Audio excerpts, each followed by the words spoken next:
4,2 světelného roku. Přesně taková vzdálenost nás dělí od nejbližší hvězdy mimo sluneční soustavu. A po celou tu dobu, co lidstvo stavělo pyramidy, vynalézalo kolo, vytvářelo první počítače a vypouštělo rakety do vesmíru, nás tato hvězda mlčky pozorovala. Proxima Centauri, červený trpaslík, kterého astronomové zkoumali celá desetiletí v domnění, že o něm vědí prakticky všechno. Ale když teleskop Jamese Webba poprvé namířil své infračervené detektory na tento systém, vědci spatřili něco, co je přimělo přehodnotit vše, co považovali za pravdu. Snímky získané na konci roku 2023 ukázaly anomálie tak zvláštní, že několik výzkumných skupin nezávisle na sobě požádalo o kalibraci přístrojů. Byli si jistí, že došlo k chybě, ale chyba to nebyla. Dnes se ponoříme do 3 záhad, které teleskop Jamese Webba objevil v systému Proxima Centauri. První záhada souvisí s planetou Proxima b a tím, že její atmosféra vykazuje zcela nečekané chemické složení.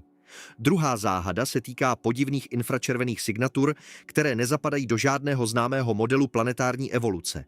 Třetí záhada se dotýká samotné hvězdy a jejího chování, které odporuje všemu, co jsme o červených trpaslících věděli. Na konci tohoto dokumentárního filmu se dozvíte něco, co změní vaši představu o tom, jak blízko nás se může nacházet život, nebo něco úplně jiného, pro co ani nemáme název. Pokud vás fascinují tajemství vesmíru, odebírejte kanál. Cesta začíná právě teď. Abychom pochopili, proč byla zjištění teleskopu Jamese Webba tak šokující, musíme nejprve porozumět tomu, co si astronomové o systému Proxima Centauri mysleli před těmito pozorováními. Po mnoho let byl tento hvězdný systém považován za nejbližší a zároveň nejvíce zklamávající cíl pro hledání mimozemského života. Na jedné straně z něj jeho blízkost činila ideálního kandidáta ke studiu 4,2 světelného roku. V kosmickém měřítku je to zanedbatelná vzdálenost. Světlo z Proximy Centauri dorazí k Zemi přibližně za 4 roky a 3 měsíce. Pro srovnání, světlo z nejbližší galaxie Andromeda k nám letí 2 500 000 let. Na druhé straně vše, co jsme o Proximě Centauri věděli, naznačovalo, že život je tam prakticky nemožný. Tato hvězda patří do třídy červených trpaslíků, nazývaných také M-trpaslíci. Má 8krát menší hmotnost než naše Slunce a její svítivost dosahuje pouhé 1/5 svítivosti sluneční. To znamená, že aby planeta získala dostatečné množství tepla, musí se nacházet velmi blízko hvězdy. A planeta Proxima b se skutečně nachází velmi blízko. Její oběžná doba činí pouhých 11,2 pozemského dne. Obíhá svou hvězdu ve vzdálenosti přibližně 7 500 000 kilometrů. Pro srovnání, Merkur se nachází od Slunce ve vzdálenosti 58 milionů kilometrů. A i ten je považován za příliš blízký pro komfortní podmínky. Blízkost ke hvězdě však vytváří obrovské problémy. Ten hlavní souvisí s hvězdnými erupcemi. Červení trpaslíci jsou nechvalně proslulí svou aktivitou. Pravidelně vyvrhují do vesmíru obrovské proudy nabitých částic a rentgenového záření. Proxima Centauri je v tomto ohledu obzvláště agresivní. V roce 2019 zaznamenali teleskopy supererupci, která svou mocí 100krát překonala jakoukoliv erupci, kdy registrovanou na našem Slunci. Během pouhých 7 sekund se hvězda stala 14 000krát jasnější v ultrafialovém pásmu. Pokud by na Proximě b existovala atmosféra podobná pozemské, tato erupce by ji musela zcela odvanout do vesmíru. Druhý problém souvisí s vázanou rotací. Kvůli tak blízké orbitě se Proxima b téměř jistě nachází ve stavu synchronní rotace. To znamená, že jedna strana planety je neustále natočena ke hvězdě, zatímco druhá je navždy ponořena do tmy. Denní strana by měla být vyprahlou pustinou s teplotami dosahujícími několika set stupňů Celsia. Noční strana by měla představovat zamrzlé peklo, kde teploty klesají na -200 stupňů. Úzký pás mezi světlem a tmou, takzvaný terminátor, by teoreticky mohl mít mírné podmínky, ale teplotní rozdíly a neustálé hurikány by tam život činili krajně problematickým.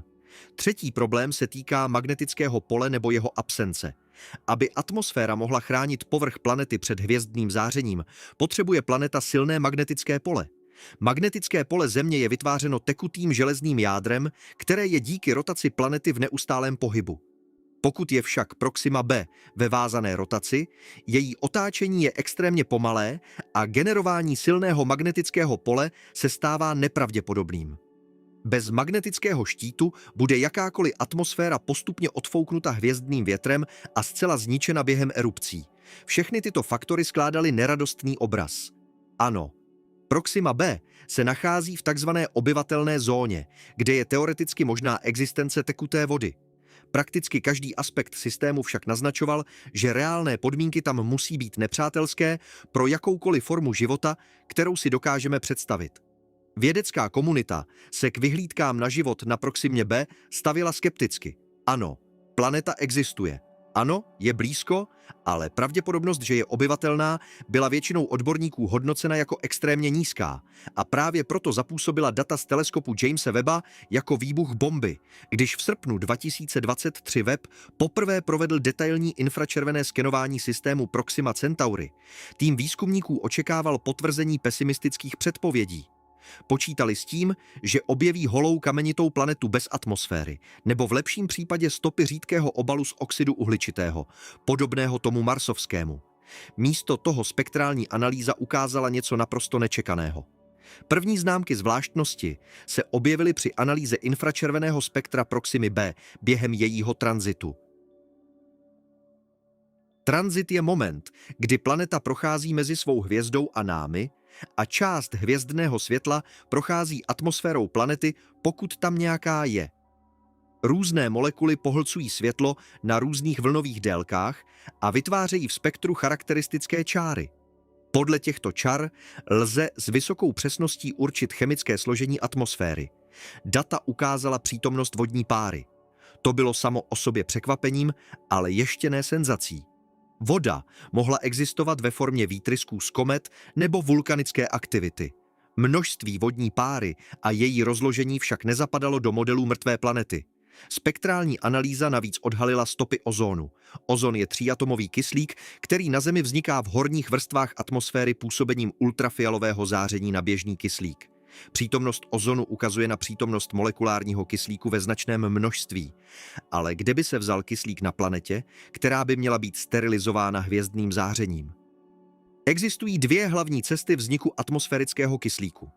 První je fotosyntéza, proces, při kterém živé organismy využívají energii světla k rozštěpení vody a uvolňují kyslík jako vedlejší produkt. Druhou cestou je fotodisociace vody, kdy ultrafialové záření štěpí molekuly vody na vodík a kyslík.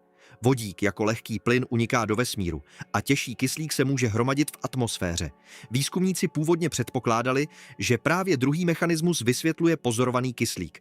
Intenzivní ultrafialové záření Proximy Centauri mělo efektivně štěpit vodní páru.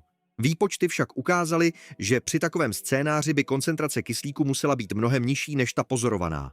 Navíc poměr mezi vodní párou a kyslíkem neodpovídal modelům abiotické fotodisociace. Ještě podivnější byl objev metanu. Metan je extrémně nestabilní molekula v podmínkách intenzivního ultrafialového ozáření.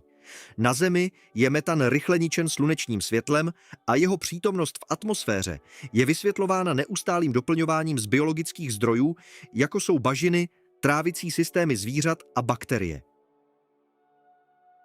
Metan se může uvolňovat i při geologických procesech, ale v takovém případě je obvykle doprovázen charakteristickými signaturami vulkanických plynů.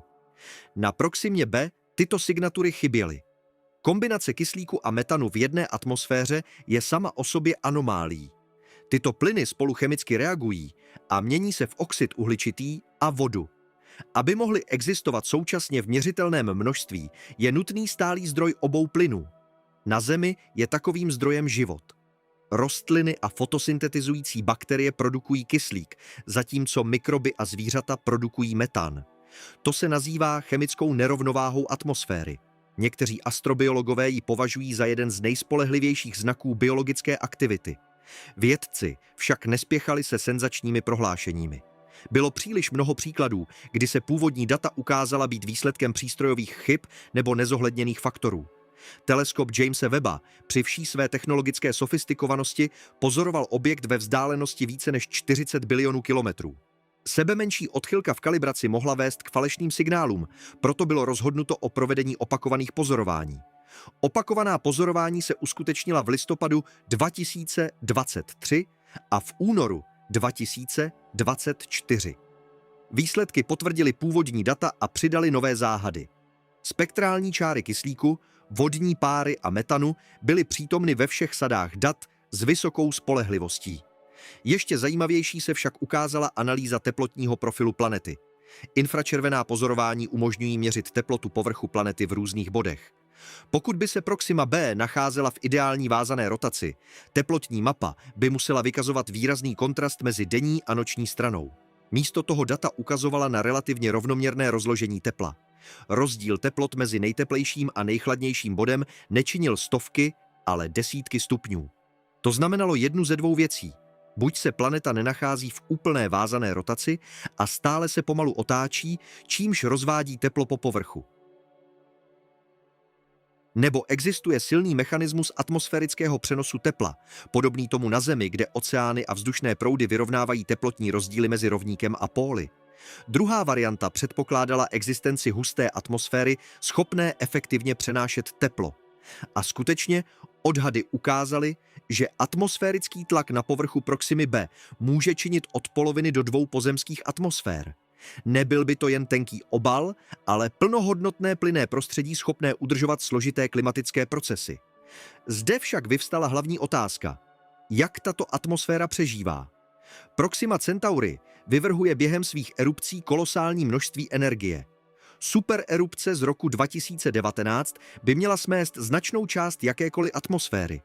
Za miliardy let existence systému bylo takových erupcí nespočetně mnoho. I kdyby planeta původně měla mohutnou atmosféru, už dávno by musela zmizet. Jediným logickým vysvětlením je neustálé doplňování atmosféry. Něco musí nepřetržitě uvolňovat plyny v množství dostatečném ke kompenzaci ztrát způsobených hvězdným větrem a erupcemi. Vulkanická aktivita by mohla zajistit emise oxidu uhličitého, vodní páry a některých dalších sloučenin, ale nevysvětluje přítomnost kyslíku a metanu v takových proporcích. Geochemické cykly podobné těm pozemským vyžadují vodu v kapalném skupenství na povrchu, což zase vyžaduje stabilní atmosféru, jejíž existenci se snažíme vysvětlit. Vznikl uzavřený kruh záhad. Atmosféra by neměla existovat, ale existuje. Její chemické složení nezapadá do známých abiotických modelů. Teplotní profil ukazuje na efektivní přenos tepla, což předpokládá dynamickou atmosféru nebo dokonce oceány.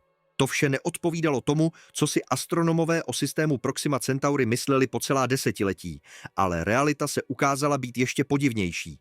Při analýze dat v dalekém infračerveném pásmu výzkumníci objevili anomální zdroj tepelného záření, který nebyl spojen s planetou ani s hvězdou. Tento zdroj se nacházel ve značné vzdálenosti od Proximy b ve vnějších oblastech systému, kde by teploty měly být jen o málo vyšší než absolutní nula.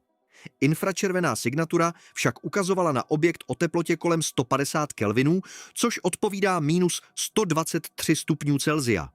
To je příliš chladné pro vnitřní planety a příliš teplé pro objekty Kuiperova pásu, analogu naší sluneční soustavy.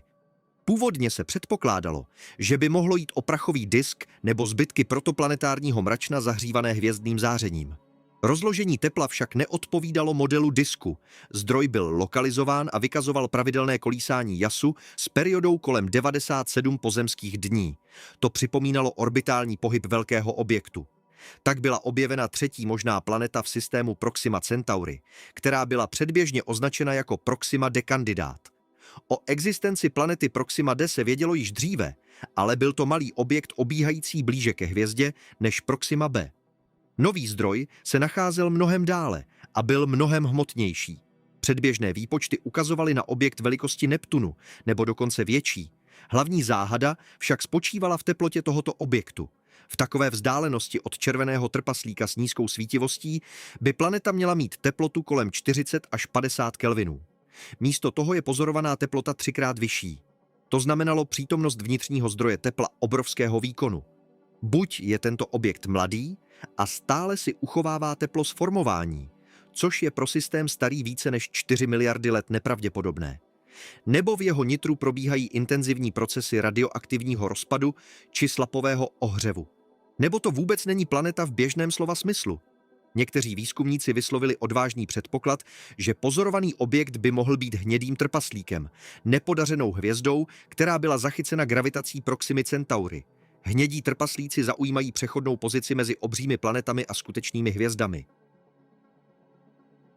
Nejsou dostatečně hmotní pro udržení stabilní termonukleární fúze, ale v jejich nitru může probíhat slučování deuteria, které uvolňuje značné množství energie. Pokud je v systému Proxima Centauri přítomen hnědý trpaslík, radikálně to mění naše chápání dynamiky celého systému. Přítomnost hmotného vnějšího objektu by mohla vysvětlit některé zvláštnosti v orbitě Proximy b. Jeho gravitační vliv by mohl zajišťovat orbitální rezonance stabilizující klima vnitřní planety. Mohl by sloužit jako ochranný štít odklánějící část asteroidů a komet, které by jinak bombardovaly Proximu b. A pokud je jeho hmotnost dostatečně velká, mohl by dokonce ovlivňovat magnetické pole celého systému prostřednictvím interakce svého vlastního magnetického pole s hvězdným větrem. To vše však zůstávalo na úrovni hypotéz. Data z teleskopu Jamese Webba nebyla dostatečná pro přesné určení povahy záhadného objektu. Byla zapotřebí další pozorování v průběhu několika let, aby bylo možné vysledovat jeho oběžnou dráhu a získat detailnější spektrální charakteristiky. A právě tehdy, když vědecká komunita ještě diskutovala o prvních objevech, dorazila data, která proměnila vědeckou diskuzi ve skutečnou bouři. Třetí série pozorování, provedená v květnu 2024, zahrnovala nový typ měření. Výzkumníci použili metodu koronografie, při níž je světlo centrální hvězdy blokováno speciální maskou, což umožňuje spatřit slabé objekty v její blízkosti. Tato metoda byla dříve používána k detekci exoplanet u mladých hvězd, ale pro Proximu Centauri byla použita poprvé. To, co koronografie ukázala, nemělo v historii astronomie obdoby. Kolem Proximy b se objevila struktura, kterou lze jen těžko popsat jinak než jako umělou. Samozřejmě, toto slovo nikdo oficiálně nevyslovil. V vědeckých publikacích se hovořilo o anomální geometrické formaci nebo netypickém rozložení odraženého světla. Snímky však mluvily sami za sebe.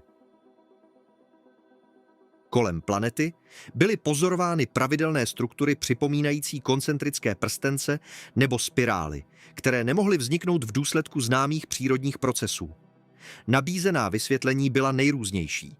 Orbitální trosky z dávné srážky s velkým tělesem, systémy prachových prstenců stabilizované neznámým mechanismem, optické artefakty vznikající při interakci světla s atmosférou planety a koronografickou maskou. Žádné z těchto vysvětlení nebylo zcela uspokojivé. Struktury vykazovaly stupeň pravidelnosti necharakteristický pro přírodní útvary. Jejich umístění podléhalo matematickým zákonitostem, které bylo těžké vysvětlit náhodou. A ačkoliv nikdo z vážených vědců nehlásil stopy mimozemské inteligence, ve vzduchu visela nevyslovená otázka. Co když se díváme na něco, co nevytvořila příroda? Ostatně, než bude možné vyvodit takové závěry, bylo nutné vyloučit všechna přirozená vysvětlení, a těch bylo nemálo a každé vyžadovalo pečlivé prověření. Realita se však, jak se ukázala být mnohem temnější a podivnější, než si kdokoliv dokázal představit. Abychom ji pochopili, museli jsme se ponořit hlouběji do fyziky tohoto úžasného hvězdného systému. Teleskop Jamese Webba představuje vrchol lidského inženýrského génia. Jeho hlavní zrcadlo se skládá z 18 šestiúhelníkových segmentů pokrytých nejtenčí vrstvou zlata o tloušťce pouhých 100 nanometrů. Celkový průměr zrcadla činí 6,5 metru, což z něj činí největší kosmický teleskop v historii. Velikost je však jen částí příběhu. Webb pracuje v infračerveném pásmu a zachycuje tepelné záření objektů, které jsou příliš chladné nebo příliš vzdálené pro optické teleskopy. Aby to mohl dělat efektivně, musí být samotný teleskop neuvěřitelně chladný. Jeho pracovní teplota činí -2 133 stupňů Celsia, což je pouhých 40 stupňů nad absolutní nulou. Dosažení takové teploty ve vesmíru vyžaduje zvláštní podmínky.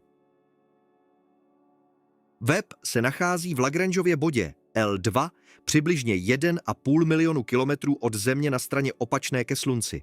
Gigantický sluneční štít o velikosti tenisového kurtu blokuje světlo a teplo ze Slunce, Země a Měsíce, což umožňuje přístrojům chladnout přirozeným způsobem ve stínu.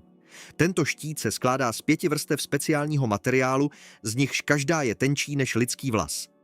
Rozdíl teplot mezi sluneční a stinnou stranou štítu dosahuje 300 stupňů. Právě tato extrémní citlivost umožnila Webbovi spatřit to, co bylo předchozím generacím přístrojů nedostupné.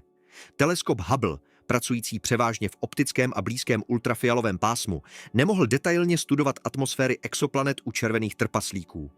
Jejich světlo je ve viditelném spektru příliš slabé. Pozemní teleskopy trpěly zkreslením pozemské atmosféry, které rozmazávalo nejjemnější spektrální čáry. Pouze Webb se svým infračerveným viděním a absencí atmosférických poruch mohl rozeznat chemické složení světa vzdáleného 40 bilionů kilometrů. Proces analýzy atmosféry exoplanety se nazývá tranzitní spektroskopie. Když planeta prochází před svou hvězdou, část hvězdného světla proniká její atmosférou. Různé molekuly pohlcují světlo na přísně určených vlnových délkách. Voda zanechává charakteristické propady v spektru kolem 1,4 a 1,9 mikrometru. Oxid uhličitý má silnou absorpční čáru kolem 4,3 mikrometru. Metan se projevuje kolem 3,3 mikrometru. Ozon dává signál kolem 9,6 mikrometru. Shromažďováním světla během desítek tranzitů a sčítáním dat získávají astronomové průměrné spektrum atmosféry s dostatečnou statistickou spolehlivostí. Pro Proximu B bylo provedeno 17 pozorování tranzitů v průběhu 8 měsíců.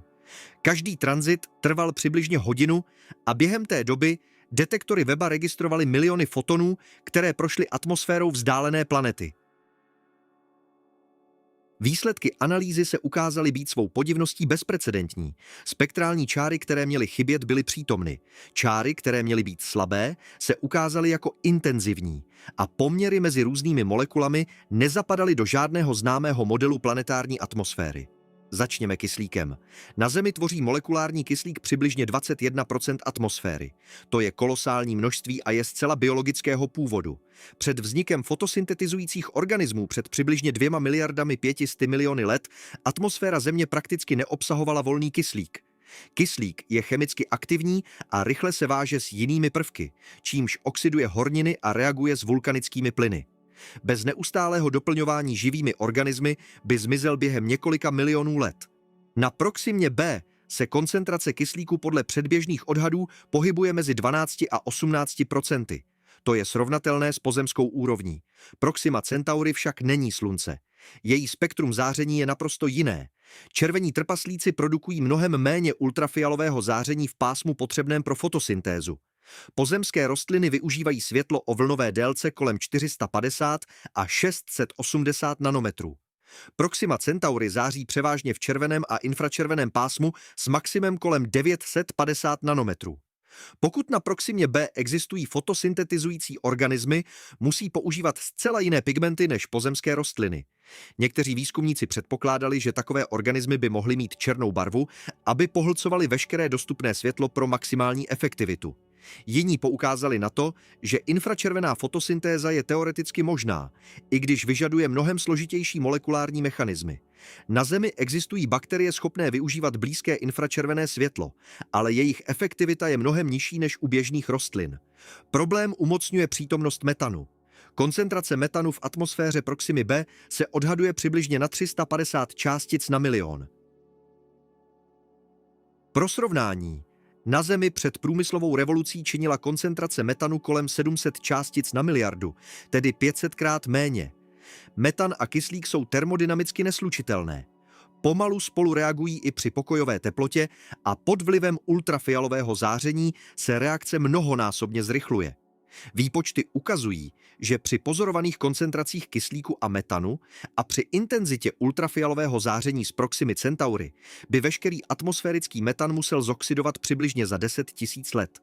V geologickém měřítku je to okamžik. Aby se metan v atmosféře udržel po miliardy let existence planety, je nutný zdroj nepřetržitě uvolňující tento plyn rychlostí kolem milionu tun ročně. Na Zemi je přibližně 60% atmosférického metanu produkováno biologickými zdroji. Bažinné bakterie, mikroorganismy v trávicích systémech přežvíkavců, rýžová pole, termitiště. Zbývajících 40% má geologický původ. úniky z ložisek zemního plynu, podmořské hydrotermální prameny, rozklad plynných hydrátů. Ale i kdybychom předpokládali, že na Proximě B je metan zcela geologického původu, jeho množství je pro známé abiotické mechanismy příliš velké. Serpentinizace, proces, při kterém voda reaguje s horninami bohatými na železo a hořčík, může produkovat metan. Tento proces je aktivní na dně pozemských oceánů v blízkosti středooceánských hřbetů, ale tempo serpentinizace je omezeno dostupností čerstvých hornin. Na zralé planetě většina povrchových hornin již zareagovala a proces se zpomaluje. Aby si Proxima B udržela pozorovanou úroveň metanu, musela by mít neuvěřitelně aktivní tektoniku neustále vynášející čerstvé horniny na povrch. Aktivní tektonika však vyžaduje vnitřní teplo a planeta velikosti Země nebo o něco větší by měla po více než 4 miliardách let značně vychladnout. Zde se dostáváme k další záhadě, kterou web objevil. Analýza tepelného záření planety ukázala, že její geotermální tok značně převyšuje ten očekávaný pro těleso takového věku a velikosti. Země uvolňuje přibližně 47 terawattů tepelné energie, z níž většina pochází z rozpadu radioaktivních prvků v plášti a jádře, uranu, toria, draslíku. S věkem se zásoby těchto prvků vyčerpávají a tepelný tok klesá. Raná Země byla značně teplejší než ta současná. Proxima B podle dat z weba uvolňuje teplo s intenzitou odpovídající planetě staré nejvýše miliardu let. Systém Proxima Centauri je však starší než sluneční soustava. Jeho věk se odhaduje na 4,8 miliardy let. Planeta měla dávno vychladnout. Jedním z možných vysvětlení je slapový ohřev. Gravitační interakce mezi planetou a hvězdou vytváří v tělese planety slapové deformace. Pokud má orbita excentricitu, tedy není ideálně kruhová, velikost slapových deformací se v průběhu oběhu mění. Neustálé stlačování a roztahování nitra generuje teplo díky vnitřnímu tření. Klasickým příkladem je měsíc Jupitera Io, nejvíce vulkanicky aktivní těleso v sluneční soustavě, ohřívané právě slapovými silami. Orbita Proximy B má malou, ale měřitelnou excentricitu kolem 0,1.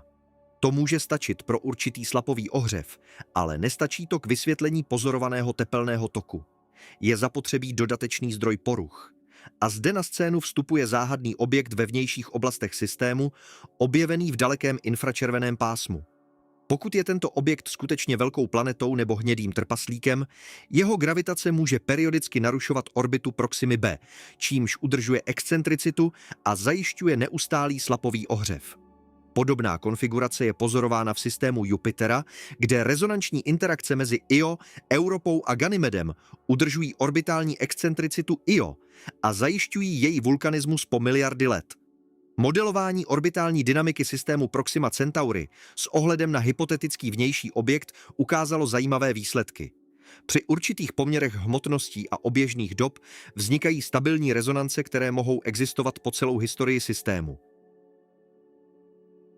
V takovém scénáři by Proxima B získávala neustálý přísun vnitřního tepla dostatečný pro udržení aktivní tektoniky, vulkanismu a geotermální aktivity. Aktivní geologie by vyřešila hned několik problémů. Vysvětlila by neustálé doplňování atmosféry vulkanickými plyny kompenzující ztráty způsobené hvězdným větrem. Zajistila by výstup čerstvých hornin pro serpentinizaci a abiotickou produkci metanu. Vytvořila by geotermální prameny, které by mohly sloužit jako oázy tepla a chemické energie pro potenciální život. Ani tento elegantní model však nevysvětloval vše. Koncentrace kyslíku zůstávala záhadou. Sopky neuvolňují volný kyslík. Naopak, vulkanické plyny jsou obvykle redukční a obsahují syrovodík, oxid uhelnatý a vodík. Tyto plyny kyslík vážou, nikoli produkují. Serpentinizace také kyslík nedává. Jediným známým abiotickým zdrojem atmosférického kyslíku je fotodisociace vody. Její intenzita je však nedostatečná pro vysvětlení pozorovaných koncentrací. Zbývalo biologické vysvětlení. Fotosyntéza. Živé organismy využívající energii hvězdného světla k rozštěpení vody a uvolňující kyslík jako vedlejší produkt. Na Zemi tento proces vynalezly Synice před přibližně 3 miliardami let. Ukázal se být natolik efektivním, že zcela změnil chemii atmosféry a otevřel cestu ke složitému mnohobuněčnému životu. Mohlo se něco podobného stát na Proximě B? Navzdory agresivní hvězdě a extrémním podmínkám se někteří astrobiologové domnívají, že červení trpaslíci nejsou pro život tak beznadějní, jak se dříve myslelo. Jejich stabilita je výjimečná. Proxima Centauri bude zářit ještě biliony let, zatímco Slunce vyčerpá své palivo za přibližně 5 miliard let. To dává obrovský čas pro evoluci. Pokud jde o erupce, existují mechanismy ochrany. Oceány pohlcují ultrafialové záření v horních vrstvách a chrání hlubinný život. Magnetické pole, pokud existuje, odklání nabité částice. Hustá atmosféra záření rozptyluje. Existuje hypotéza, že život na planetách u červených trpaslíků by mohl vzniknout v oceánech a nikdy nevystoupit na souš. Mořský život je chráněn masou vody před hvězdnými erupcemi a nezávisí na stabilitě povrchových podmínek. Pokud má Proxima b globální oceán pod ledovým příkrovem jako měsíc Jupitera Europa nebo otevřený oceán zahřívaný geotermálními prameny, mohla by tam existovat bohatá biosféra zcela neviditelná z povrchu. Kde by se pak ale vzal atmosférický kyslík? Fotosyntéza pod vodou by mohla produkovat kyslík rozpuštěný v oceánu. Přebytek kyslíku by se postupně uvolňoval do atmosféry a nasycoval ji. Na Zemi tento proces trval přibližně 1,5 miliardy let. Na Proximě b bylo času dost. Zde se však objevuje nový rozpor.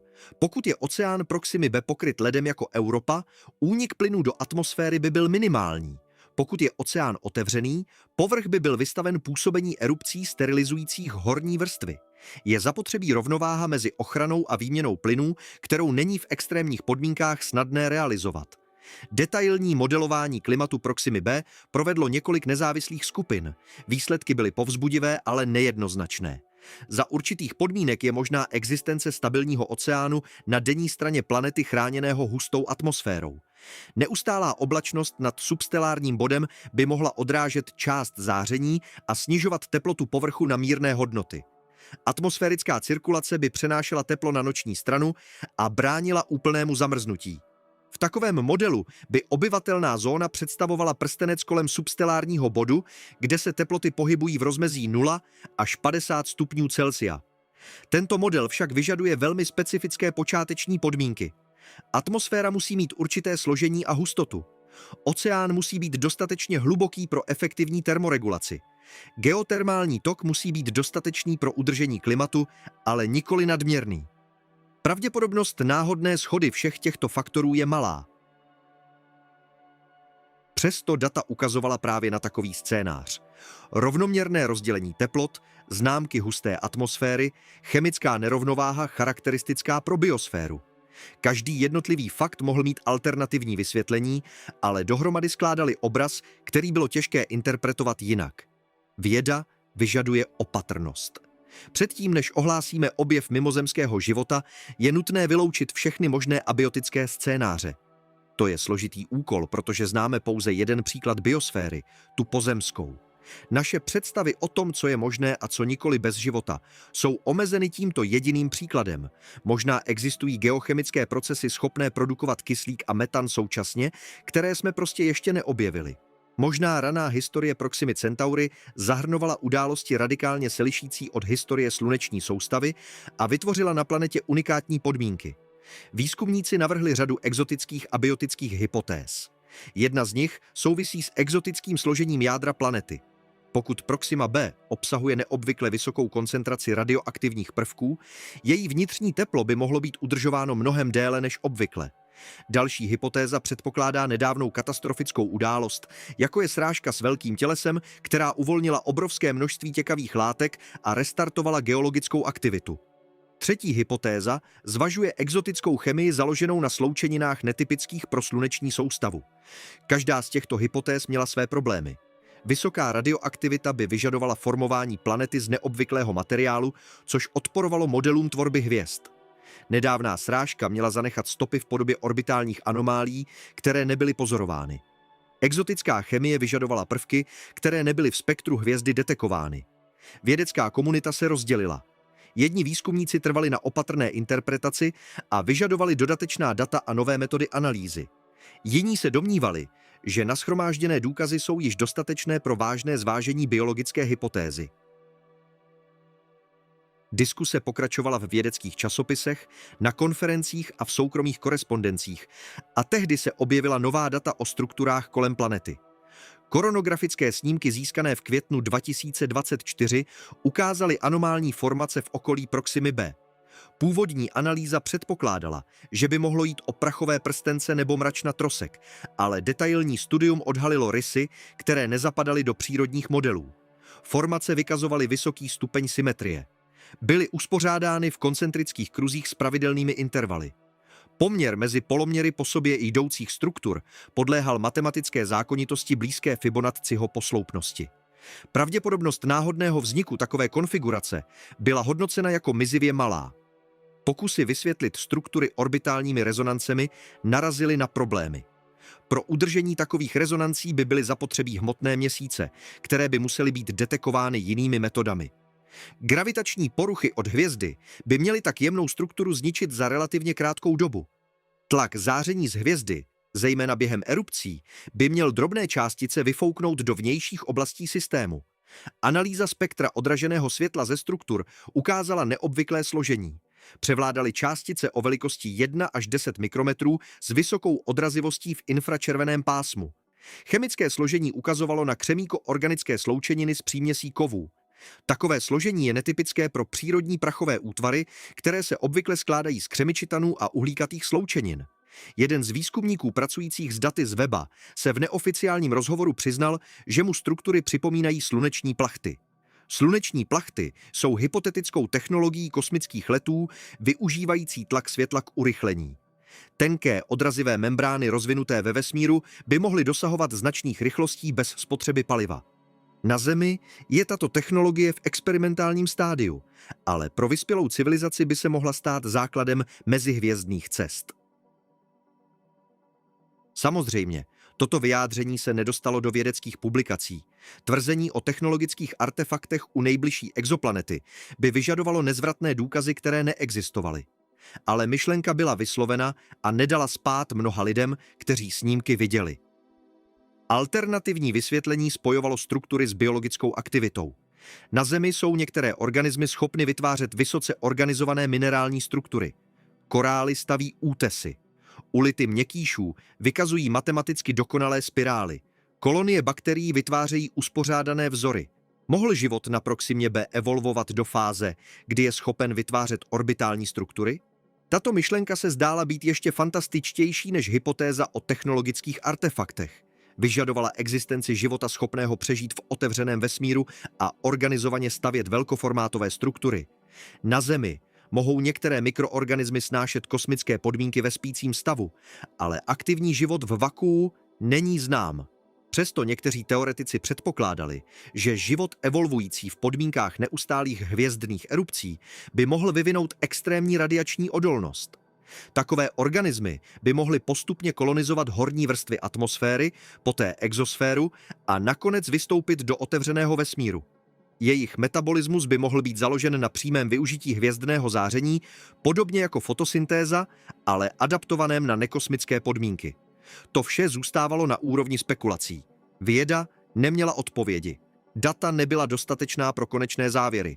Byla zapotřebí nová pozorování, nové metody, možná nové přístroje. Teleskop Jamese Webba pracoval na hranici svých možností a pro detailnější studium systému Proxima Centauri byly zapotřebí technologie příští generace. Projekty takových technologií se již diskutovaly. Kosmické interferometry schopné dosahovat rozlišení 10krát vyššího než u Webba. Gravitační detektory nové generace schopné zachycovat vibrace prostoročasu z orbitálního pohybu planet. Přímé mise k Proximě Centauri s využitím laserových plachet schopné dosáhnout systému za 20 až 30 let. Dokud však tyto projekty zůstávaly na papíře, záhada Proximy Centauri zůstávala nerozluštěna. Cokoliv se skrývalo za anomálními daty, povaha tohoto jevu se nacházela mimo hranice našeho současného chápání. Věda čestně přiznávala svá omezení. Někdy jsou otázky důležitější než odpovědi a záhada Proximy Centauri se stala jednou z takových otázek určujících směr budoucího výzkumu. Ale dříve, než budeme moci najít odpovědi, musíme pochopit, s jakými silami máme co dočinění. Červení trpaslíci jako Proxima Centauri nejsou jen slabé hvězdy. Jsou to kosmické stroje zkázy schopné ničit planety a sterilizovat celé systémy. Abychom mohli posoudit šance na život v takovém prostředí, je nutné se ponořit do fyziky těchto úžasných a děsivých objektů. 21. srpna 2021 astronomové zaznamenali událost, která navždy změnila představu o červených trpaslících. Hvězda Adelva, nacházející se ve vzdálenosti 16 světelných let od Země, vyvolala erupci takové síly, kterou dříve považovali pro objekty její třídy za teoreticky nemožnou. Během 12 minut tato hvězda vyvrhla do prostoru energii odpovídající 100 milionům vodíkových bomb odpálených současně. Rentgenové záření překročilo úroveň pozadí 20 000krát.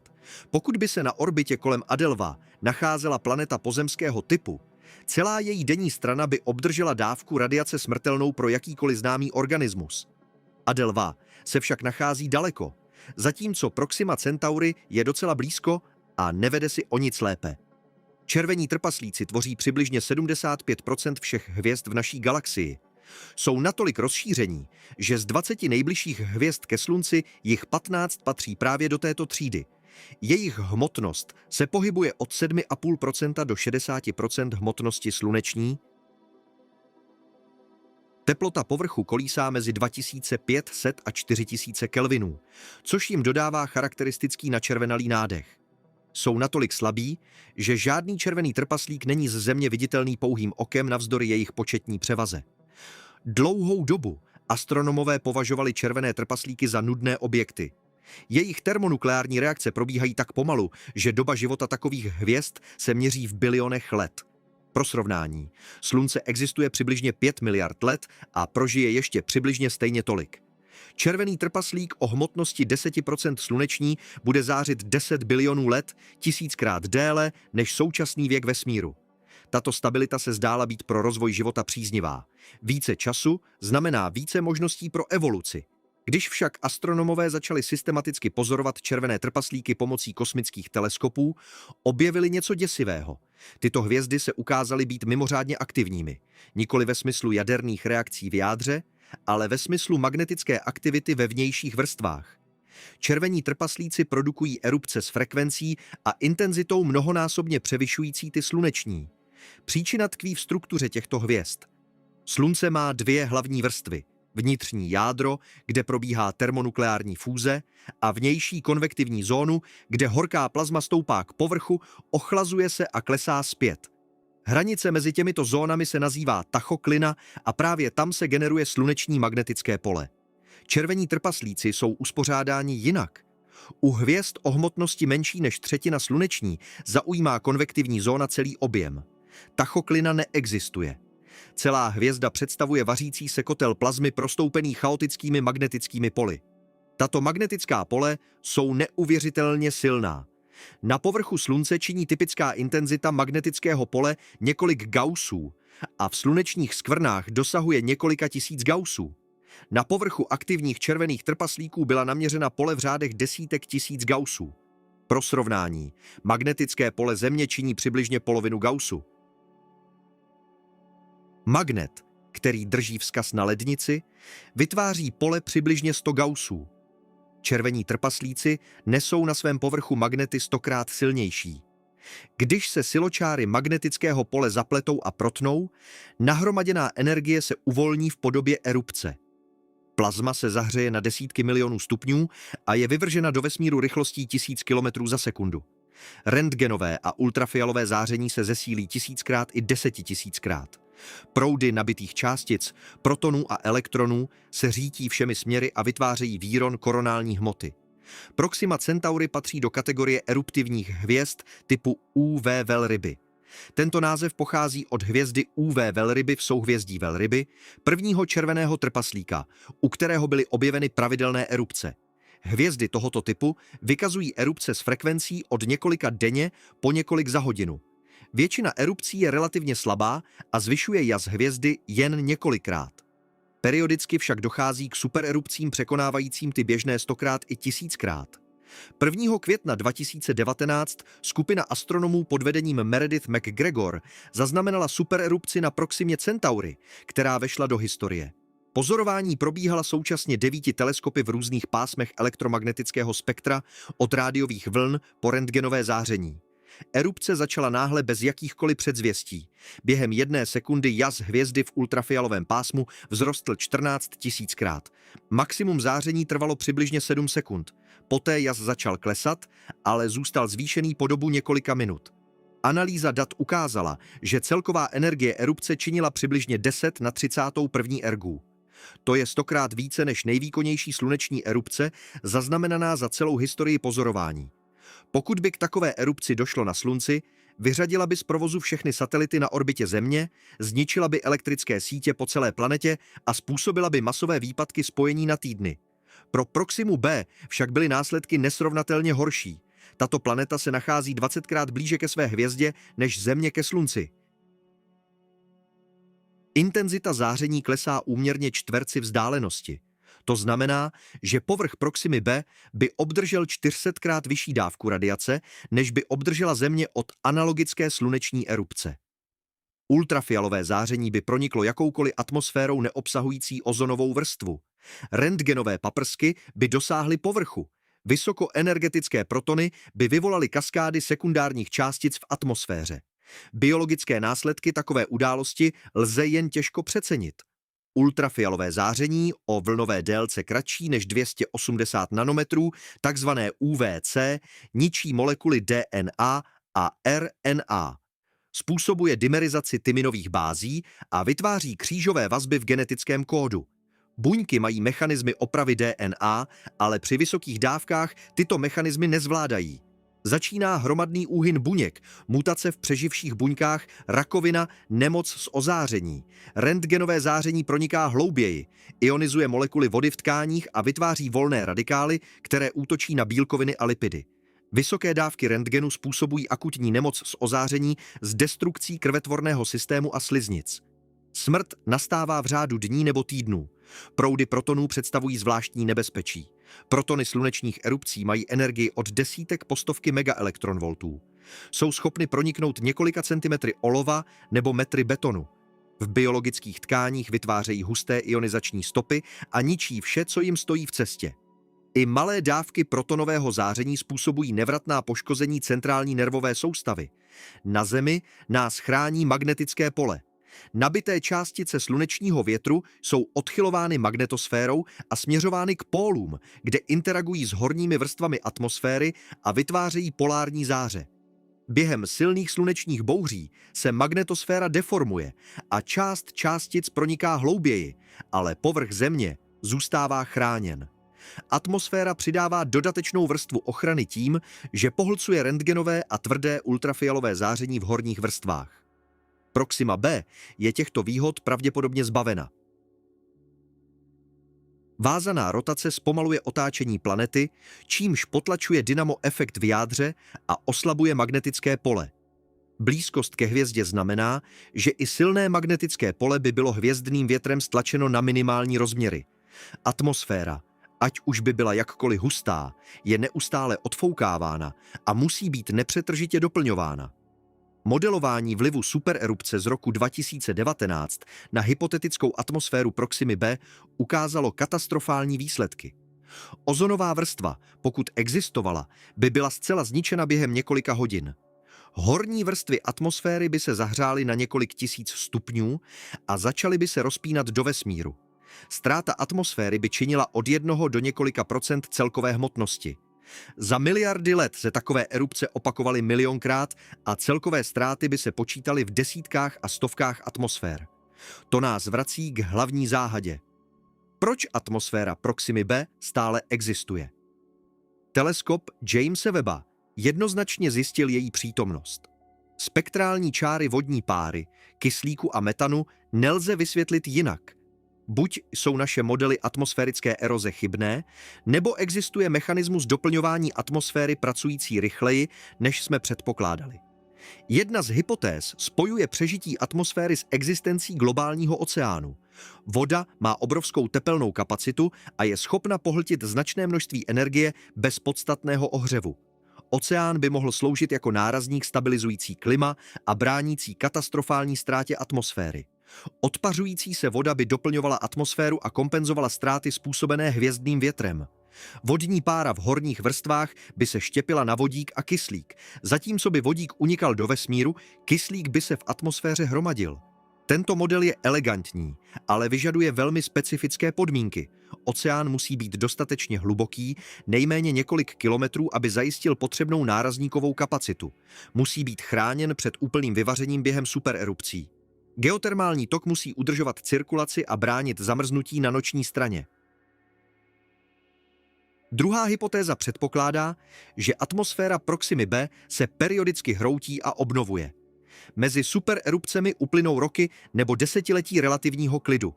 Během té doby vulkanická aktivita vyvrhuje plyny, ledové komety dodávají vodu, odplyňování pláště doplňuje zásoby těkavých látek, atmosféra se obnovuje na určitou úroveň, poté ji další supererupce znovu odveje a cyklus se opakuje. V takovém modelu by život mohl existovat pod povrchem v oceánech nebo podzemních dutinách chráněný masou horniny nebo vody před radiačními údery. Povrch planety by byl periodicky sterilizovanou pustinou, ale hlubinná biosféra by se zachovala. Mezi katastrofami by život mohl nakrátko vycházet na povrch, ale jeho hlavní část by vždy zůstávala v úkrytech. Zajímavé je, že podobný model má analogie v historii Země. Před přibližně 2 miliardami 500 miliony let došlo k takzvané kyslíkové katastrofě. Sinice, které vynalezly kyslíkovou fotosyntézu, začaly uvolňovat obrovské množství kyslíku, který byl pro většinu tehdejších organismů toxický.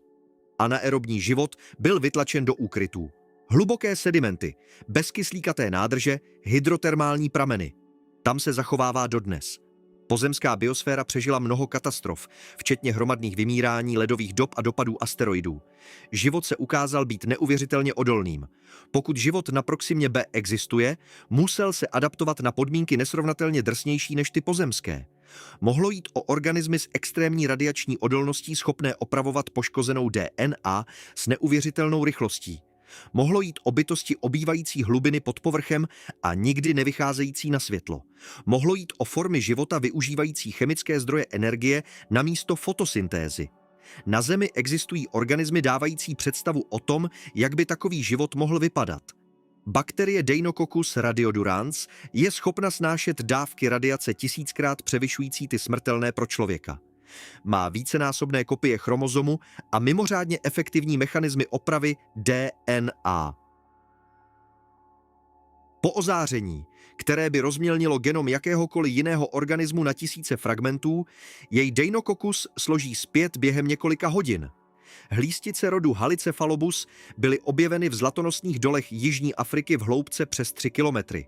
Žijí v horninách starých miliardy let a živí se bakteriemi, které získávají energii z radioaktivního rozpadu uranu. Tyto organismy jsou izolovány od povrchu po miliony let a představují příklad zcela autonomního podzemního ekosystému.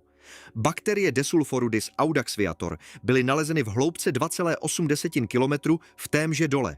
Jde o jediný známý organismus tvořící ekosystém z jednoho druhu. Získává energii z radiolýzy vody, kdy ionizující záření z uranu štěpí molekuly vody na vodík a kyslík. Vodík je využíván k redukci sulfátů, což dává energii pro život. Takový organismus by mohl existovat vnitru jakékoliv planety mající vodu a radioaktivní prvky. Možná je život na Proximě b právě takový. Nikoli zelené lesy a modré oceány, ale temné podzemní kaverny obydlené bakteriemi živícími se radiací. Nikoli složité mnohobuněčné organismy, ale mikrobiální rohože pokrývající stěny geotermálních pramenů. Nikoli civilizace schopná stavět města a kosmické lodě, ale primitivní biosféra sotva odlišitelná od geochemických procesů. Odkud se pak ale vzaly anomální struktury objevené webovým koronografem? Mikroby nestaví orbitální konstrukce. Pokud jsou tyto struktury reálné a nikoli artefakty přístrojů, vyžadují vysvětlení přesahující rámec primitivní biologie. Zde vstupujeme na území čistých spekulací. Věda nemá data dostatečná pro závěry, ale absence dat neznamená absenci možností. Zvažme několik scénářů. První scénář předpokládá, že život na Proximě b existuje značně déle než na Zemi. Systém Proxima Centauri je starší než ten sluneční o několik set milionů let. Pokud tam život vznikl brzy, měl více času na evoluci.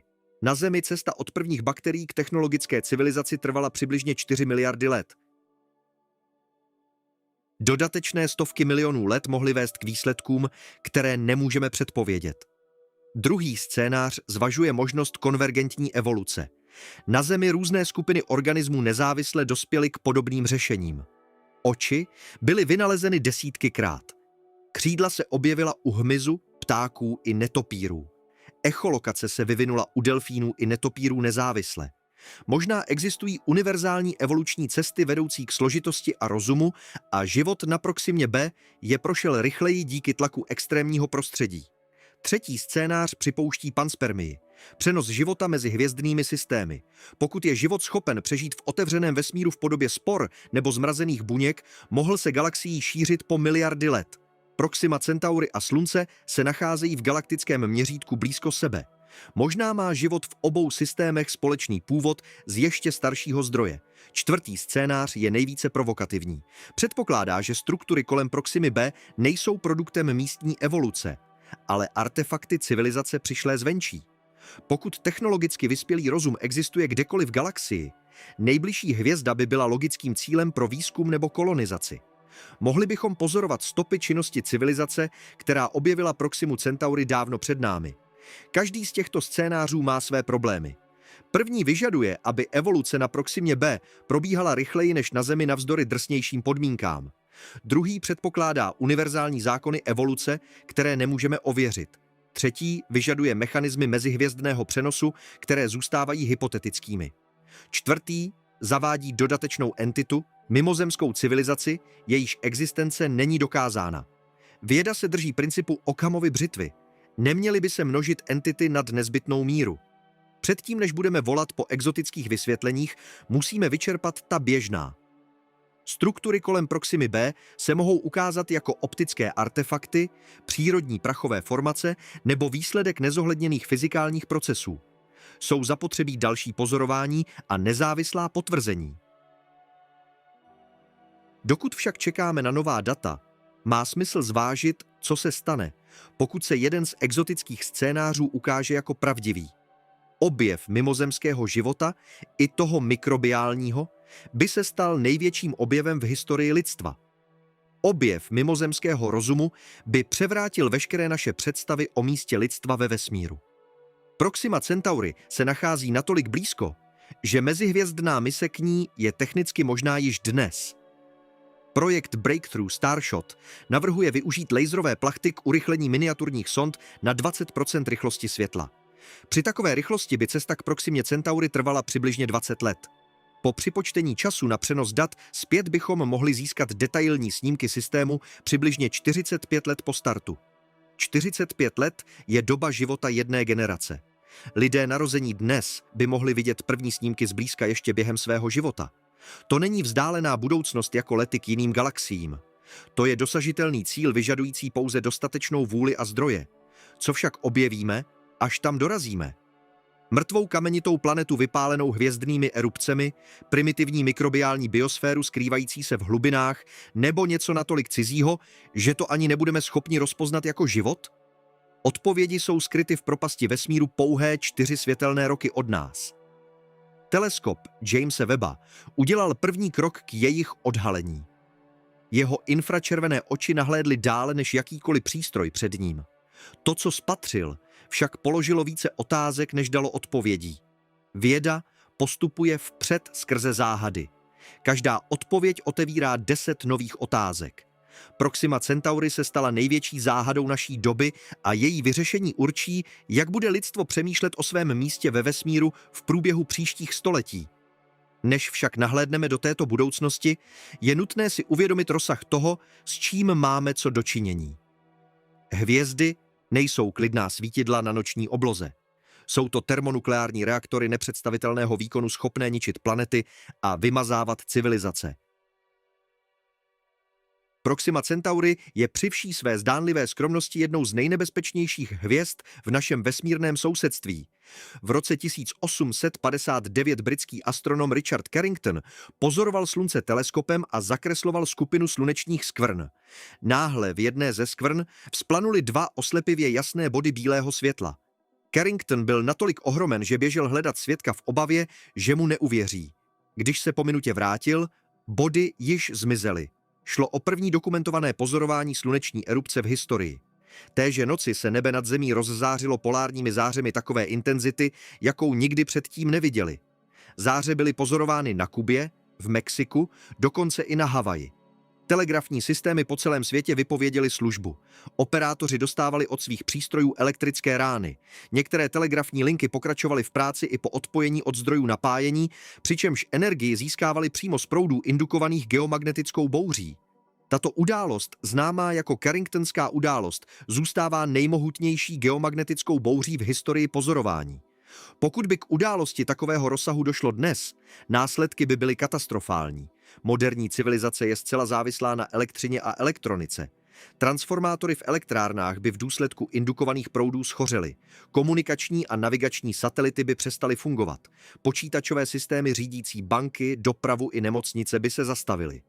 Podle odhadů americké vesmírné agentury by škody z opakování Carringtonské události činily 1 až 2 biliony dolarů jen v prvním roce a úplná obnova by trvala až 10 let. A to šlo o událost na našem klidném, stabilním slunci. Na Proximě Centaury dochází k supererupcím 100krát silnějším pravidelně, ale erupce jsou jen částí arzenálu zkázy, kterým hvězda disponuje. Existují jevy vzácnější, ale nepoměrně katastrofálnější. Abychom pochopili osud Proximy B v dlouhodobé perspektivě, musíme zvážit celou škálu vesmírných hrozeb. Začněme výrony koronální hmoty. Sluneční erupce je lokální uvolnění energie v podobě záření. Výron koronální hmoty je fyzické vyvržení miliard tun plazmy do vesmíru. Představte si bublinu rozžhaveného plynu o průměru desítek milionů kilometrů řítící se sluneční soustavou rychlostí 1000 kilometrů za sekundu. Když taková bublina zasáhne Zemi, stlačí magnetosféru, vyvolá geomagnetické bouře a urychlí částice na obrovské energie. Červení trpaslíci produkují výrony koronální hmoty se stejnou pravidelností jako erupce. Kvůli slabší gravitaci těchto malých hvězd však jejich výrony mohou dosahovat relativně vyšších rychlostí. Pozorování ukázala, že výrony z Proximy Centaury se pohybují rychlostmi až 3000 km za sekundu. Při vzdálenosti 7 500 000 km zasáhne výron orbitu Proximy B, přibližně za 40 minut po svém vzniku. 40 minut je doba, za kterou lze na Zemi uvařit těstoviny. Během této doby by se obyvatelé Proximy B, pokud by existovali, museli před nadcházející katastrofou skrýt. Žádná šance na evakuaci, žádná možnost přípravy, pouze okamžitá reakce nebo smrt. Ani to však není nic proti hrozbě, která zatím zůstává hypotetickou, ale fyzikálně nevyhnutelnou. Jde o gravitační interakci mezi Proximou Centaury a dvojicí jasnějších hvězd Alpha Centauri A a B, kolem kterých obíhá. Proxima Centaury není izolovanou hvězdou. Patří do trojného hvězdného systému. Alpha Centauri A a B tvoří těsnou dvojici oddělenou vzdáleností kolem 20 astronomických jednotek srovnatelnou se vzdáleností od Slunce k Uranu. Obíhají kolem sebe s periodou kolem 80 let. Proxima Centaury se nachází značně dále, přibližně 13 000 astronomických jednotek od centrální dvojice a obíhá ji s periodou kolem 550 000 let. Taková konfigurace vytváří složitou gravitační dynamiku. Orbita Proximy Centaury není stabilní eliptickou trajektorií. Je vystavena neustálým poruchám od centrální dvojice, zejména když se Proxima nachází v nejbližším bodě své dráhy. Numerické modelování ukázalo, že systém se nachází na hraně chaosu. Malé změny počátečních podmínek vedou k radikálně odlišným trajektoriím na škálách stovek milionů let. Některé modely předpovídají, že Proxima Centaury bude nakonec ze systému vyvržena a stane se bludnou hvězdou putující galaxií. Jiné modely ukazují na periodické přibližování Proximy k centrální dvojici, při němž její planetární systém zažívá gravitační poruchy schopné destabilizovat orbity. Třetí modely předpokládají dlouhodobou stabilitu, ale s postupnou změnou orbitálních parametrů. Co to znamená pro Proximu B? Pokud je orbita Proximy Centaury nestabilní, orbity jejich planet jsou o to více nestabilní. Gravitační poruchy od blízkých průletů kolem Alfy Centaury mohou Proximu b vytlačit z obyvatelné zóny nebo ji vůbec vyvrhnout do mezihvězdného prostoru. I bez úplného vyvržení by periodická změna excentricity orbity mohla vytvářet cykly extrémního zahřívání a ochlazování neslučitelné se složitým životem. Existuje i děsivější scénář. Pokud jsou při blízkém průletu gravitační interakce dostatečně silné, mohou se planety vnitřního systému srazit mezi sebou nebo se svou hvězdou. Připomeňme, že teleskop Jamese Webba objevil známky hmotného objektu ve vnějších oblastech systému. Pokud je tento objekt reálný a dostatečně hmotný, může se sám stát zdrojem gravitačních poruch. Interakce mezi vnitřními a vnějšími planetami v nestabilním systému je receptem na katastrofu.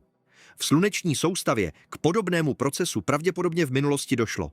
Hypotéza pozdního těžkého bombardování předpokládá, že před přibližně 4 miliardami let se orbity obřích planet přeskupovaly, což vyvolalo chaos v celém systému. Planety Zimály a asteroidy bombardovaly vnitřní planety s intenzitou nepředstavitelnou podle moderních měřítek. Stopy tohoto bombardování jsou dodnes vidět v kráterech Měsíce a Merkuru. Pokud Proxima b přežila nebo přežívá podobnou epochu nestability, vysvětlovalo by to některé pozorované anomálie. Vysoký geotermální tok by mohl být výsledkem nedávného nárazu velkého tělesa, který zahřál plášť. Přítomnost těkavých látek v atmosféře by se dala vysvětlit dodávkou komet během přeskupování drah. I podivné struktury objevené koronografem by mohly být zbytky zničeného Měsíce nebo pásu asteroidů. Existuje ještě další úroveň zkázy, přesahující rámec jednotlivého hvězdného systému. Galaktická dynamika. Proxima Centaury a Slunce se pohybují Mléčnou dráhou po složitých trajektoriích určených gravitací stovek miliard hvězd. Současná vzdálenost mezi našimi systémy činí kolem 4 světelné roky. Tato vzdálenost však není konstantní. Hvězdy se v průběhu milionů let pomalu přibližují a vzdalují. Výpočty ukazují, že přibližně za 27 000 let se Proxima Centaury ocitne v minimální vzdálenosti od Slunce kolem 3 světelné roky. Poté se hvězdy začnou vzdalovat. Za několik set tisíc let se Proxima vzdálí natolik, že přestane být naším nejbližším sousedem. Její místo zaujmou jiné hvězdy. To znamená, že okno příležitosti pro výzkum Proximy Centaury je v kosmických měřítkách omezené. Náhodou jsme se ocitli v éře, kdy se nejbližší potenciálně obyvatelná planeta nachází v minimální vzdálenosti. Za 1 000 000 let bude jiná civilizace na Zemi, pokud vznikne, hledět na zcela jiné nebe s jinými nejbližšími hvězdami. Galaktická dynamika však přináší i hrozby. Sluneční soustava periodicky prochází oblastmi se zvýšenou hustotou hvězd, rameny Mléčné dráhy. Tam pravděpodobnost blízkých setkání s jinými hvězdami roste. Prolétající hvězda může gravitačně narušit Oortův oblak, vnější kometární obal sluneční soustavy a nasměrovat k vnitřním planetám proud ledových těles. Podobné události mohly vyvolávat periodická hromadná vymírání na Zemi. Proxima Centaury jako součást systému Alpha Centauri se pohybuje galaxií spolu s námi. Její vlastní orbita kolem centrální dvojice však dodává dodatečnou složitost. Při průchodu galaktickými rameny spolu se Sluncem zároveň osciluje vůči Alfě Centaury, což vytváří superpozici 2 orbitálních pohybů. To činí dlouhodobou předpověď jejího osudu prakticky nemožnou. Přesto se život, pokud na Proximě b existuje, mohl tomuto chaosu adaptovat. Evoluce nevyžaduje stabilitu, vyžaduje pouze dostatek času mezi katastrofami pro obnovu a rozvoj. I když každých několik milionů let dochází k událostem sterilizujícím povrch planety, hlubinný život se může zachovat a obnovovat biosféru znovu a znovu.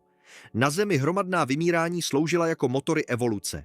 Zmizení dinosaurů uvolnilo ekologické niky pro savce. Permské vymírání, které vyhubilo 96% mořských druhů, uvolnilo cestu pro éru druhohor. Každá katastrofa vynulovala evoluční hru a dala šanci novým formám života. Možná život na Proximě b prošel desítkami nebo stovkami takových vynulování. Pokaždé přežili ty nejodolnější organismy, které se zakalily v ohni kosmických kataklizmat. Výsledkem by mohla být biosféra neuvěřitelné odolnosti schopná přežít to, co by pozemský život okamžitě zničilo, nebo by výsledkem mohlo být něco zcela jiného. Rozum. Tlak prostředí je jedním z hlavních faktorů stimulujících evoluci. Organismy žijící v komfortních podmínkách se v průběhu milionů let mění málo. Žraloci se prakticky nezměnili za 400 milionů let, protože jsou dokonale přizpůsobeni své nice. Organismy čelící neustálým výzvám však evolvují rychle. Lidský rozum se vyvinul v podmínkách ledových dob, kdy proměnlivé klima vyžadovalo flexibilitu a schopnost učení. Pokud je prostředí na Proximě B nepředvídatelné a nebezpečné, mohlo by se stát ideální kolébkou pro inteligenci. Schopnost předvídat hrozby, plánovat kroky a používat nástroje k ochraně by mohla dávat obrovskou výhodu. Rozum vzniklý v takových podmínkách by mohl být zcela jiný než ten lidský. Mohl by být opatrnější, kolektivnější, více orientovaný na přežití než na expanzi. Zde se dostáváme k otázce, kterou si lidstvo klade od té doby, co poprvé vzhlédlo k hvězdám. Jsme ve vesmíru sami? Teleskop Jamese Webba nedal jednoznačnou odpověď. Ukázal, že nejbližší exoplaneta je mnohem zajímavější, než se předpokládalo. Atmosféra s kyslíkem a metanem, rovnoměrné rozdělení teplot, záhadné struktury. To vše může mít přirozená vysvětlení, ale to vše je také v souladu s přítomností života nebo dokonce něčeho většího. Fermiho paradox se formuluje jednoduše. Pokud je inteligentní život ve vesmíru rozšířený, proč nevidíme jeho stopy? Galaxie existuje více než 13 miliard let. I při nejkonzervativnějších odhadech měl inteligentní život vzniknout milionkrát. Civilizace schopná mezihvězdných letů by mohla kolonizovat celou galaxii za několik milionů let. V kosmickém měřítku okamžik. Kde tedy všichni jsou? Existují desítky navrhovaných řešení Fermiho paradoxu. Možná je život vzácný a jsme skutečně sami. Možná se inteligentní civilizace nevyhnutelně sami ničí. Možná existují, ale vyhýbají se kontaktu. Možná hledáme na špatném místě nebo nerozeznáváme jejich stopy. Data z Webba dodávají této diskuzi nový aspekt. Pokud existuje život na nejbližší exoplanetě, nemůže být ve vesmíru vzácný. Statisticky je nemyslitelné, aby se jediné dva příklady života v galaxii staly sousedy. Pokud je Proxima B obyvatelná, galaxie musí být životem naplněna. Fermiho paradox se pak ale stává ještě palčivějším. Pokud je život všude, proč vesmír mlčí?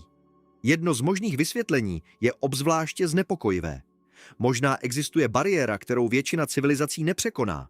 Něco, co ničí nebo zastavuje inteligentní druhy dříve, než se stihnou ohlásit na galaktické úrovni. Tato bariéra by mohla být technologická. Jaderné zbraně, umělá inteligence, biologické zbraně. Jakákoliv technologie schopná zajistit mezihvězdné lety je také schopna zničit svou civilizaci. Možná se před takovou bariérou nacházíme právě teď. Bariéra by mohla být ekologická. Planety mají omezené zdroje. Civilizace, která vyčerpala zdroje dříve, než dosáhla kosmické expanze, je odsouzena k zániku. Známky takové cesty vidíme na Zemi. Bariéra by mohla být kosmická. Gamma záblesky, supernovy, bludné černé díry. Vesmír je plný jevů schopných sterilizovat planety na vzdálenosti tisíců světelných let. Možná většina civilizací hyne v důsledku náhodných katastrof dříve, než se stihne vyvinout. Červení trpaslíci by při vší své stabilitě mohli být součástí této bariéry. Jejich erupce periodicky resetují vývoj života na nulu. Civilizace na planetě u červeného trpaslíka by musela vyvinout stabilní technologii ochrany dříve, než pozemská civilizace vynalezla kamenné nástroje. Jinak by jí další supererupce zničila, jako ji zničila bezpočetněkrát předtím. Možná jsou struktury kolem Proximy B právě takovou ochranou. Orbitální štíty odrážející záření erupcí, systémy včasného varování, úkryty. Pokud tam vznikl inteligentní život, jeho prvním úkolem bylo vytvořit ochranu před hvězdou zabijákem.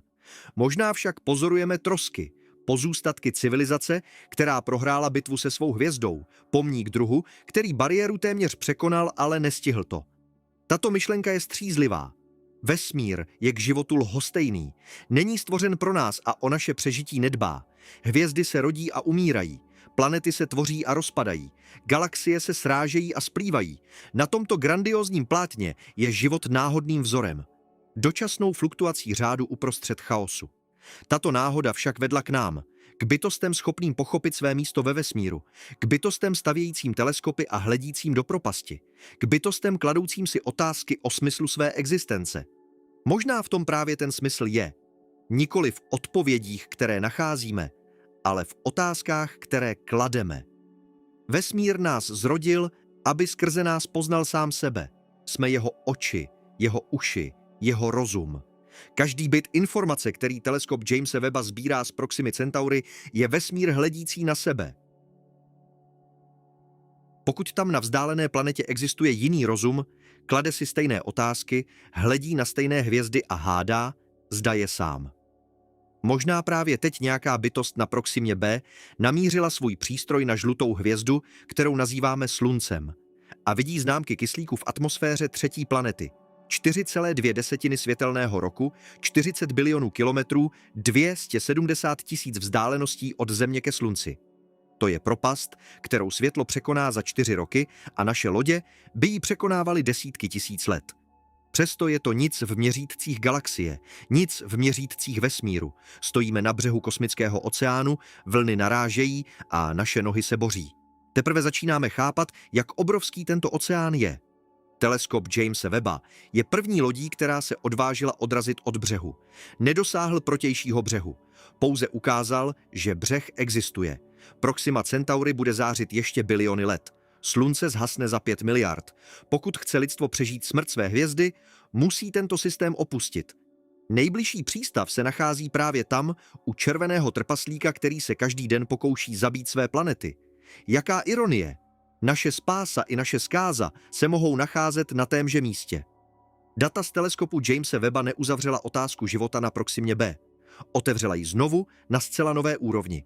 To, co se zdálo být beznadějnou pustinou, se ukázalo jako záhada vyžadující odpověď. Vědci budou dále pozorovat.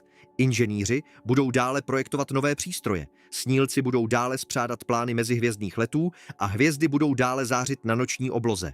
Lhostejné, krásné, smrtelně nebezpečné. Každá z nich je příběhem čekajícím na svého vypravěče. Každá planeta je světem čekajícím na své objevitele. Kde i si tam, 4 světelné roky od nás, malá červená hvězda dále střeží svá tajemství. Udělali jsme první krok k jejich odhalení. Kolik kroků zbývá, neví nikdo. Cesta však byla zahájena a to je možná to nejdůležitější. Pohleď dnes v noci na nebe. Proxima Centauri je příliš slabá, abys ji viděl pouhým okem. Jasná Alfa Centauri je však z jižní polokoule vidět jako jedna z nejjasnějších hvězd. Vedle ní pro nás neviditelně krouží maličký červený trpaslík. Kolem něj se možná pohybuje svět plný divů, které teprve začínáme chápat. 4,2 světelného roku. Tak daleko, tak blízko. EMU.